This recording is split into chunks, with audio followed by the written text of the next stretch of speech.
ابن خزیمہ رحمۃ اللہ علیہ کی دعا۔ پیارے بھائیوں، بہت دنوں کی بات ہے، ایک بہت بڑے حدیث کے جاننے والے گزرے ہیں جن کا نام ابن خزیمہ تھا۔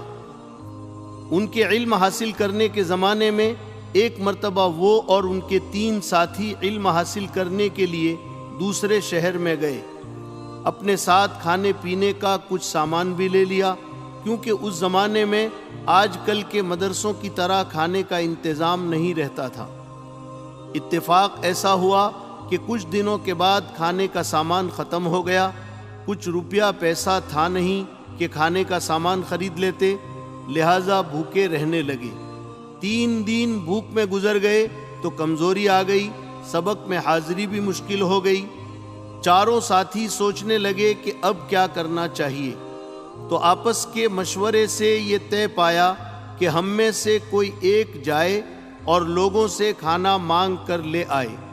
لیکن سوال یہ تھا کہ کھانا مانگنے جائے کون؟ تو چٹھی اڑائی گئی۔ چٹھی میں ابن خزیمہ رحمۃ اللہ علیہ کا نام نکلا۔ ابن خزیمہ نے کہا، یہ کام مجھ سے نہ ہوگا کہ کسی کے سامنے ہاتھ پھیلاؤں۔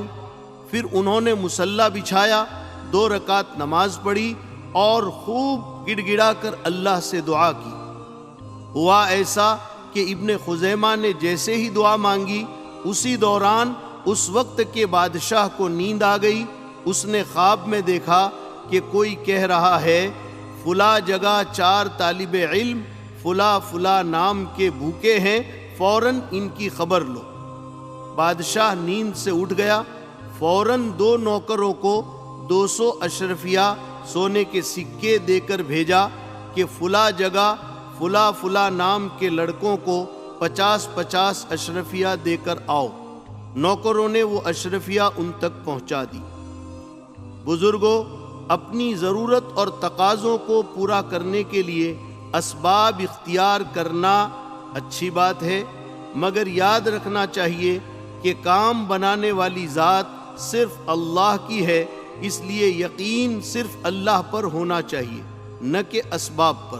لہٰذا اللہ سے مانگو، جو اللہ سے مانگتا ہے وہ کبھی نامراد نہیں ہوتا، اللہ اسے ضرور عطا فرماتے ہیں۔